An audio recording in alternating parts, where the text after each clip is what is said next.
और उत्तराखंड की राजधानी देहरादून से अगली खबर आपको बता रहे हैं, जहां उत्तराखंड की ठोस अपशिष्ट प्रबंधन नीति जल्द ही तैयार की जाएगी। और देखिए 4 स्थानों पर जहां कलेक्शन सेंटर खुलेंगे। उत्तराखंड सेतु आयोग राज्य की स्वास्थ्य सेवाओं और वन आधारित अर्थव्यवस्था और साथ ही ठोस कूड़ा प्रबंधन के क्षेत्र में भी नीति और गहन अध्ययन पर ये कार्य कर रहा है। और इसी के चलते ठोस अवशिष्ट प्रबंधन नीति जल्द ही तैयार की जाएगी। इसी पर ज्यादा जानकारी लेंगे, सहयोगी सोनू सिंह लगातार हमारे साथ फोन लाइन पे बने हुए हैं। सोनू, उत्तराखंड की ठोस अवशिष्ट प्रबंधन नीति जिसको लेकर के तैयारियां जल्द ही की जाने वाली हैं, 4 स्थानों पर कलेक्शन सेंटर खुलेंगे। किस तरह का ये कलेक्शन सेंटर खुला जाएगा?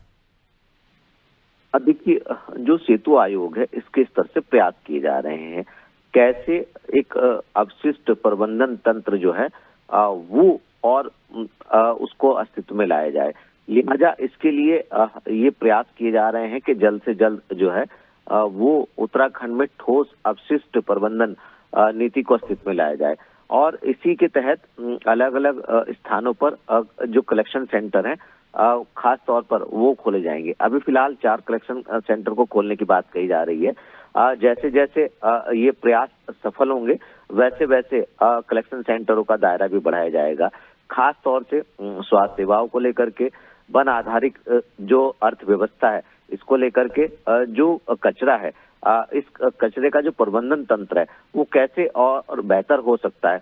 अब इसमें चूंकि सेतु आयोग अपने स्तर से प्रयास कर रहा है और जो निकाय के स्तर से प्रयास किए जा रहे हैं, जब दोनों ही संयुक्त रूप से इन प्रयासों को आगे बढ़ाएंगे तो ये माना जा रहा है कहीं ना कहीं आने वाले समय में एक बेहतर मॉडल जो है वो तैयार हो सकेगा। और सेतु आयोग के साथ साथ जो निकाय प्रबंधन तंत्र है उसके स्तर से भी लगातार प्रयास किए जा रहे हैं। तो ये कोशिश है, अब ये देखना होगा कि आयोग के स्तर से ये जो अध्ययन किया जा रहा है, ये जो प्रयास किए जा रहे हैं कब तक धरातल पर उतर पाएंगे और वास्तव में कितनी सफलता जो है वो इनको मिल पाएगी।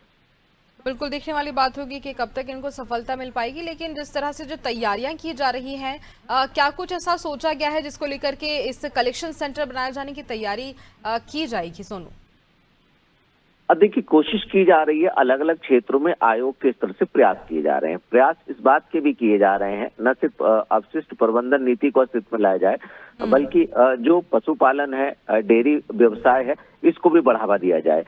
उद्देश्य सिर्फ और सिर्फ यही है इस आयोग का कि उत्तराखंड को कैसे विकसित उत्तराखंड के रूप में अस्तित्व में लाया जाए, कैसे उत्तराखंड को सशक्त उत्तराखंड बनाया जाए। यही वजह है कि अलग अलग क्षेत्रों में आयोग के स्तर से प्रयास किए जा रहे हैं। ये एक उदाहरण के तौर पर हम इसको देख सकते हैं कि अपशिष्ट प्रबंधन नीति का अध्ययन किया जा रहा है, जल्दी इसको अस्तित्व में लाया जाएगा।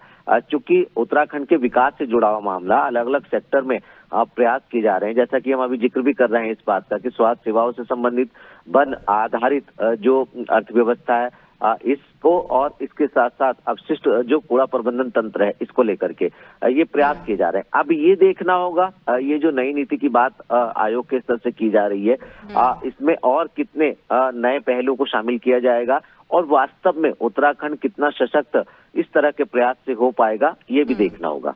बिल्कुल सोनू, ये देखने वाली बात होगी। तमाम जानकारी के लिए बहुत धन्यवाद आपका।